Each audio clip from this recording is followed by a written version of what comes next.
Bismillahirrahmanirrahim. Assalamualaikum warahmatullahi wabarakatuh.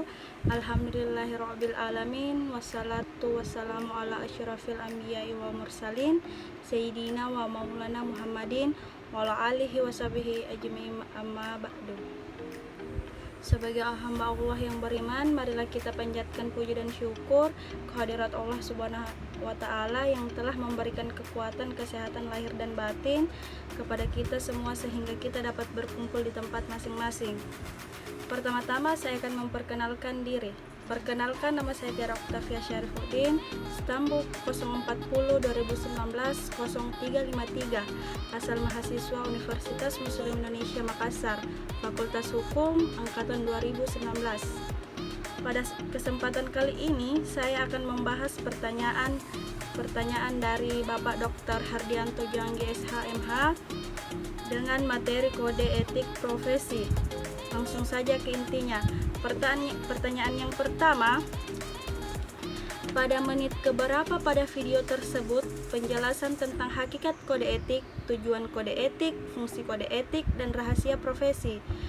Saya akan menjawabnya. Yang pertama, materi hakikat kode etik terdapat pada menit ke-2.56.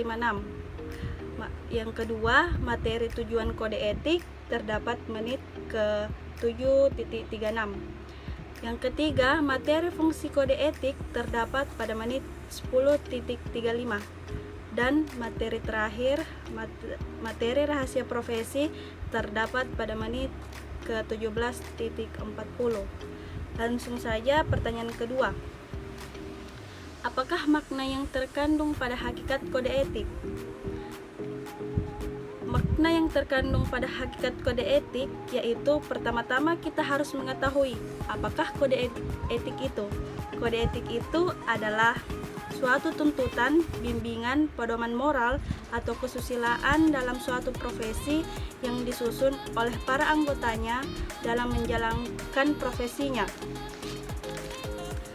Makna yang terkandung ialah sebuah pencerminan etika setiap profesi berupa suatu ikatan, aturan atau tata tertib dan norma yang harus diindahkan yang berisi petunjuk dan larangan yang tidak boleh diperbuat oleh anggota organisasinya. Lanjut ke pertanyaan ketiga. Apa kaitannya antara kode etik dan hukum? Menurut saya dulu, kaitannya yaitu hubungan yang mengatur tentang bagaimana manusia secara personal maupun bermasyarakat untuk berperilaku baik dan memberikan batasan-batasan yang jelas yang tidak boleh dilanggar. Apabila dilanggar akan mendapat hukuman dan sanksi yang sudah diatur. Tetapi yang sudah dijelaskan oleh Bapak Dr. Hardianto Janggi SH.MH, kode etik berkaitan erat dengan norma hukum karena kode etik juga mengandung nilai-nilai untuk mencapai kebenaran yang ditujukan kepada individu anggota profesi sekaligus anggota masyarakat yang juga harus mematuhi ketentuan hukum positif. Dan juga terdapat dua aliran dalam memandang hubungan antara etik dan hukum, yaitu knowledge dan positif. Lanjut pertanyaan keempat. Bagaimana sikap para profesional dalam menjaga rahasia profesi? Profesional wajib menyimpan, melaksanakan dan memegang teguh rahasia jabatan, selalu menggunakan pertimbangan moral dan betul-betul profesional dalam melaksanakan kerjasama, bertanggung jawab, memiliki sikap adil, tidak memihak, jujur, bebas dari benturan suatu kepentingan, serta menjunjung kepercayaan publik, integritas, kerahasiaan, serta standar teknis. Lanjut pertanyaan terakhir, kelima.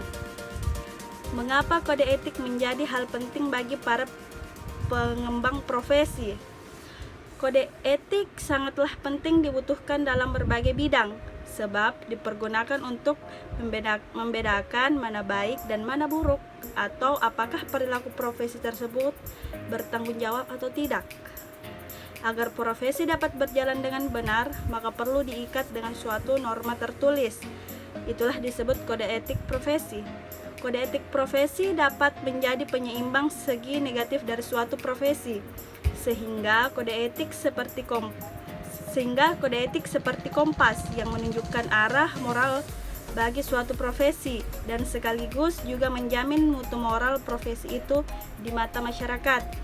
Dan pertanyaan yang terakhir, buatlah resume penyampaian materi kode etik profesi. Jawaban itu terdapat di aplikasi Kalam Universitas Muslim Indonesia. Demikian jawaban saya dari pertanyaan Bapak Dr. Hardianto Dijanggi SHMH. Lebih dan kurangnya dimaafkan. Wabillahi taufiq wal hidayah. Wassalamualaikum warahmatullahi wabarakatuh.